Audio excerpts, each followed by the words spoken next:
Сәлеметсіңдер ме балалар? Бүгін 44-ші сабақ. Бүгінгі тақырып туған жердей жер болмас.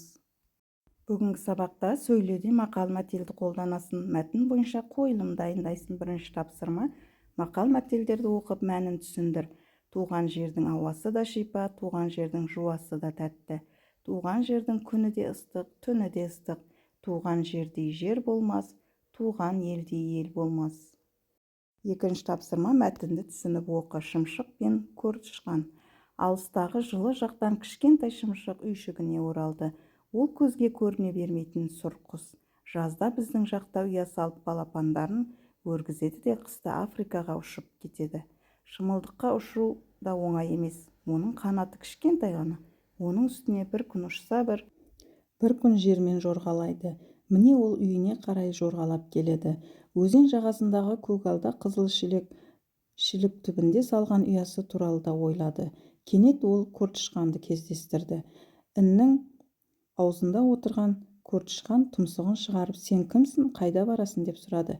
"Мен шымшықпын, алыс жақтан туған жеріме келе жатырмын", деді шымшық. Сонан соң ол көртышқанға өзінің туған өлкесі мен үнемі жылы болып тұратын Африка жері туралы айтты. "Үнемі жылы болып тұратын жақта неге қалмадың?" деп таңданды көртышқан. "Сен жыл сайын неге жол азабын шегесің? Аяқтарыңды ойылып жара болыпты. Қаршыға кездесе қалса қайтесің? Неге сонша өзіңді қинайсың? Біреу сені шақырды ма?" "Отаным шақырды", деп жауап берді шымшық. Келесі үшінші тапсырма: кейіпкерлер арасында диалог құрыңдар. Олардың сөздеріне мақал-мәтелдер қатыстырыңдар. Үлгі: жылы жақта неге қалмадың? Өйткені туған жерде жер болмас, туған елде ел болмас. Балалар, ал біз диалог құрып көрейік. "Неге сонша өзіңді қинайсың? Сені кім шақырды?" деді көртышқан.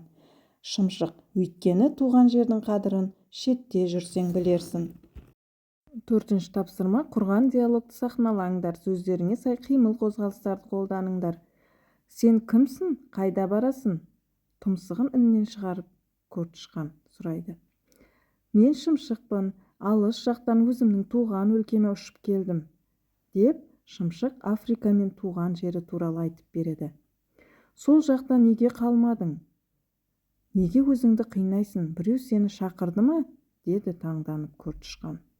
"Отаным шақырды", деді шымшық, отанға деген сүйіспеншілігін көрсетіп.